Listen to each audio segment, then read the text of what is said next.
Chapter 27 दोबारा points जोड़ने की शुरुआत। यश के फोन पर कॉल करने वाले का नाम नहीं आ रहा था। जहां तक था, अनन्या ने अपनी एक दोस्त के फोन से कॉल करा होगा। जब यश ने फोन उठाया तो अनन्या की घबराई हुई आवाज सुनी। वो बोली, मास्टर यश, भाविका फिर से खो गई है। हाँ, वो मेरे घर में ही है, यश ने जवाब दिया। प्लीज उसे ढूंढने में मेरी मदद। क्या वो तुम्हारे घर पर है? अनन्या ने अपनी मदद की गुहार के बीच में कहा। अनन्या को विश्वास नहीं हो रहा था। उसकी आवाज हमेशा के मुकाबले बहुत तेज थी। उसकी परेशानी और हैरानी को समझते हुए यश ने उसे आगे समझाया।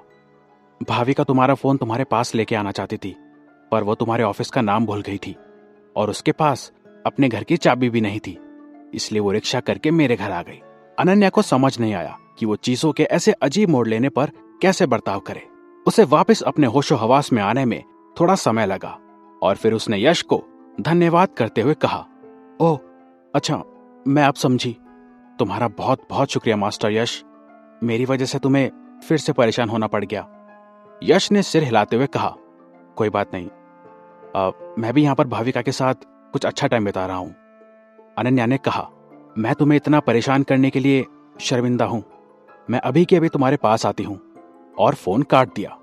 फोन पर ऐसा लग रहा था कि वो बहुत परेशान थी। यश ने सिर हिलाते हुए अपने फोन की तरफ देखा। वो सोचने लगा, इंसान भी कितने अजीब प्राणी होते हैं। जब वो अपने काम में फंसे होते हैं तो वो बड़ी आसानी से अपने बच्चे तक को भूल जाते हैं, और जब उनका बच्चा नहीं मिलता तो वो परेशान होकर चिंता करने लगते हैं। पर अनन्या ने अपने फोन पर कॉल क्यों नहीं करा? ये सोचते हुए उसने भाविका से अनन्या का फोन लिया और उसे एहसास हुआ कि भाविका ने फोन को गलती से साइलेंट कर दिया होगा। यश ने देखा कि वाकई फोन पर 8 बार कॉल्स आए थे। ये देखकर उसने सोचा कि कोई हैरानी की बात नहीं है कि वो इतनी परेशान क्यों है।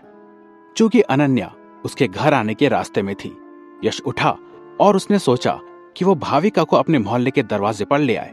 एक बच्चे को अपने कमरे की अजीब चीजें देखना एक दिक्कत की बात नहीं थी, लेकिन अगर कोई बड़ा वो सब अजीब चीजें देख ले तो वो बहुत परेशान हो सकती थी। कॉल पर यह बातें सुनकर भाविका की गोल बड़ी आंखें आंसुओं से चमकने लगी। वो फूट फूट कर रोने ही वाली थी। यश ये देखकर जल्दी से उसका सिर सहलाने लगा। उसने भाविका को चिढ़ाने की गंदी आदत को भूलकर कहा, हाँ, अगर तुम चाहो तो यहां वापस आ सकती हो। अपने लालच में उसने सोचा, शायद मुझे इस लड़की से और रैंडम मिशंस मिल जाए। फिर जाके भाविका अपने आंसुओं के बीच से मुस्कुराने लगी। भाविका को बाहर ले जाने से पहले यश ने जल्दी से अपने बेसमेंट को साफ सुथरा कर लिया। वे दोनों हाथ पकड़कर मोहल्ले के बाहर के दरवाजे की ओर जाने लगे। भाविका ने यश की तरफ देखा और बोली, यश, क्या तुम्हें बहुत सारे पैसों की जरूरत है? यश ने सिर हिलाते हुए जवाब दिया, हाँ बेशक, किसको जरूरत नहीं है? अनन्या ने पूरी गंभीरता से पूछा, क्यों ना मैं अपनी मम्मी की गाड़ी चुरा लूं? यश ये जानकर बड़ा खुश हो गया। ये शैतान लड़की कितनी भोली थी। उसने सोचा, अगर उसने ऐसा कुछ कर भी लिया तो अपने इन छोटे हाथ और पैरों से कैसे गाड़ी चला पाती। उसने जोर से भाविका के सिर को सहलाया और बोला, चुप रहो। भाविका ने अपना मुंह बंद कर लिया। उन दोनों ने कुछ देर मोहल्ले के दरवाजे पर इंतजार किया और फिर अनन्या अपनी पोर्श गाड़ी में आई। अपनी गाड़ी को उसने उन दोनों के सामने रोक दिया। अनन्या घबराई हुई गाड़ी से उतरी और जाकर भाविका को गले से लगा लिया और कहा, भाविका, मैं तुमसे विनती करती हूं, अगली बार खुद से बाहर मत निकलना, ठीक है? भाविका ने अपनी मम्मी की तरफ सिर हिलाया और यश को देखते हुए आंख मारने लगी, जैसे कि वो सचमुच एक बहुत बड़ी शैतान लड़की हो जिसके पास शरारत करने के कई रास्ते हों। यश को लग रहा था कि जरूर ये शैतान लड़की एक और बार घर से भागने के बारे में सोच रही है। अनन्या फिर से यश को शुक्रिया अदा करते हुए बोली, मैं तुम्हें फिर से परेशान करने के लिए माफी मांगती हूं। मास्टर यश, भाविका का ध्यान रखने के लिए तुम्हारा बहुत बहुत शुक्रिया। अनन्या आज भी अपने फॉर्मल कपड़ों में थी। उसने काले मोजे, एक छोटी स्कर्ट, एक सफेद शर्ट और एक फिटिंग कोट पहन रखा था। इन कपड़ों में उसका एक आम ऑफिस जाने वाली महिला का पहनावा थोड़ा और फैशनेबल लग रहा था। वो काफी नम्र भी लग रही थी।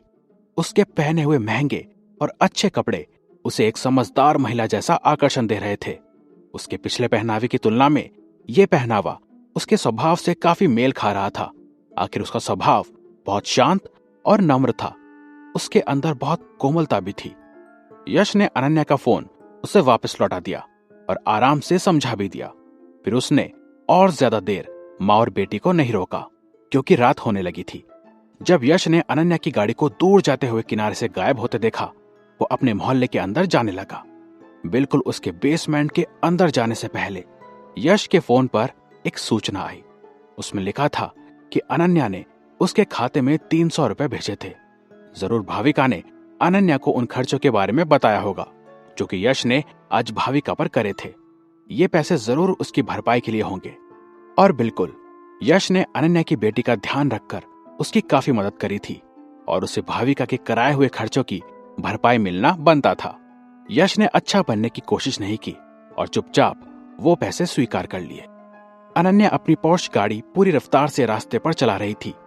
उस वक्त उसने बराबर वाली सीट पर बैठी भाविका की तरफ नजर मारी और पूछा, भाविका, ये तुम मेरे फोन के साथ फिर से क्या करने लगी?